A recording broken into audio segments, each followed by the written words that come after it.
అందరికీ నమస్కారం. నేను మీ దుర్గను. దుర్గా హోమ్ టాక్స్‌కి స్వాగతం. అందరూ ఎలా ఉన్నారు? బాగున్నారా? నేను కూడా బాగున్నాను.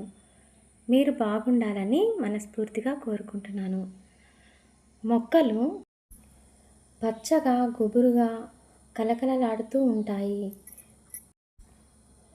ఇలా బాగున్న చెట్లు, బాగున్న మొక్కలు మనం చూస్తుండగానే సడన్‌గా చనిపోతూ ఉంటాయి. వాటికి చాలా కారణాలు ఉంటాయి. మట్టిలో నిమటోడ్స్ ప్రాబ్లం కానీ, రూట్ రాట్స్ వలన కానీ మొక్కలు చనిపోతూ ఉంటాయి. ఎక్కువగా మొక్కలు ఉన్నట్టుండి కొమ్మలు ఎండిపోవడం కానీ, మొక్కలు మనం చూస్తుండగానే ఆకులు రాలిపోవడము, మొగ్గలు రాలిపోవడం చూస్తూ ఉంటాము. మనకు కారణం తెలియదు. మొక్కలకు మనం నీళ్ళు ఎక్కువ ఇచ్చినాము అని అనుకుంటాము. ఇంకా ఎండ తగులుతుంది అని కూడా అనుకుంటాము. కానీ మొక్కలలో కనపడకుండా మట్టిలో పురుగులు, అవి ఇంకా కాండానికి పట్టి పీడించే పురుగులు ఇంకా చాలా రకాలుగా ఉంటాయి. పూలు పూస్తూనే ఉంటాయి కానీ ఒక్కోసారి రాలిపోతాయి.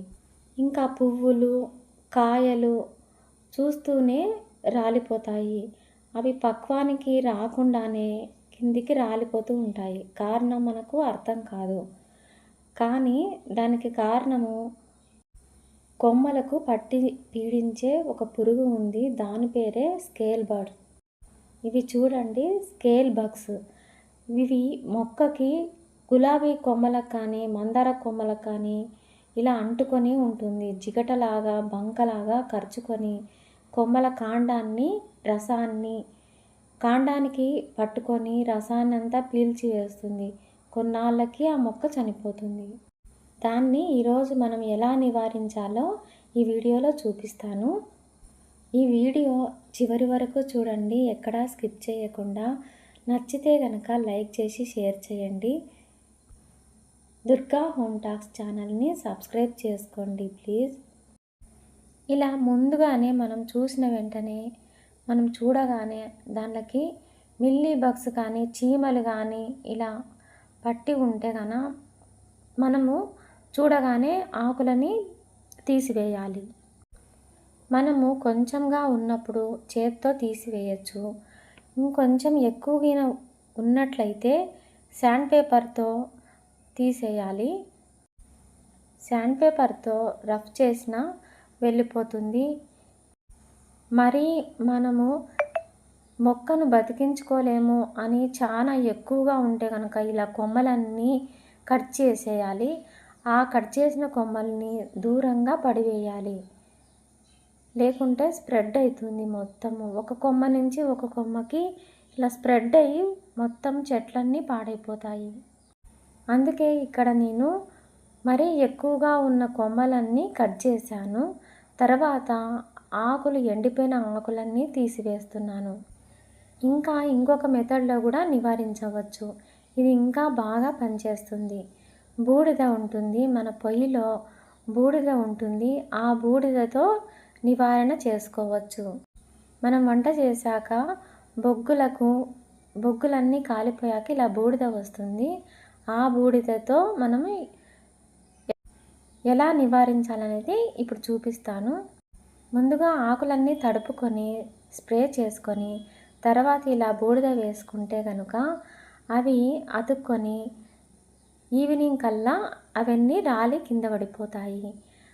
వాటికి ఊపిరాడకుండా సాయంత్రం కల్లా అవి అన్నీ కింద పడిపోతాయి.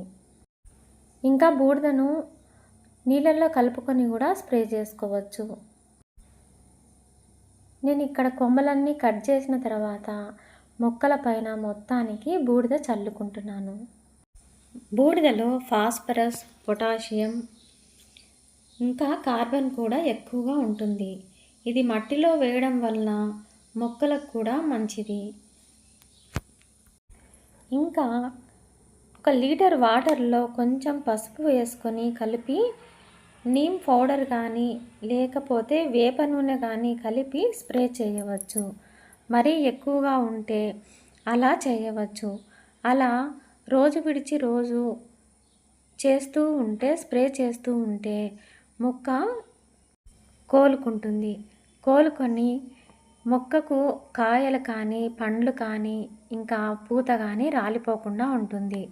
మొక్క కళకళలాడుతూ ఎప్పట్లాగే పచ్చగా, గుబురుగా ఇలా పెరుగుతుంది. మనము ఎప్పటికప్పుడు చూసుకుంటూ ఉండాలి. అవి చూసిన వెంటనే కొమ్మలను తుంచి పడేయాలి. ఇంకా ఆకుల్ని కూడా ఎండిపోయిన ఆకులు ఉన్నా కూడా తీసివేస్తూ ఉండాలి. అప్పుడే మొక్క గుబురుగా ఉండి పువ్వులు బాగా వస్తాయి. ఇలా పువ్వులు, కాయలతో మొక్క పచ్చగా కళకళలాడుతూ ఉంటుంది. ఇలా మనకు ఏది అందుబాటులో ఉంటే ఆ విధంగా ఆ మెథడ్లో చేసుకోవచ్చు. వేప నూనె స్ప్రే కానీ, ఇంకా ఇలా బూడిద కానీ, మనకి ఏది అందుబాటులో ఉంటే అలా చేసుకోవచ్చు. ఈ వీడియో మీ అందరికీ ఉపయోగపడాలని మనస్ఫూర్తిగా కోరుకుంటున్నాను. ఈ వీడియో నచ్చితే గనక లైక్ చేసి షేర్ చేయండి. మరిన్ని మంచి వీడియోల కోసం దుర్గా హోమ్ టాక్స్ ఛానల్ని సబ్స్క్రైబ్ చేసుకోండి ప్లీజ్. మరో మంచి వీడియోతో మీ ముందుకు వస్తాను. మీ దుర్గా.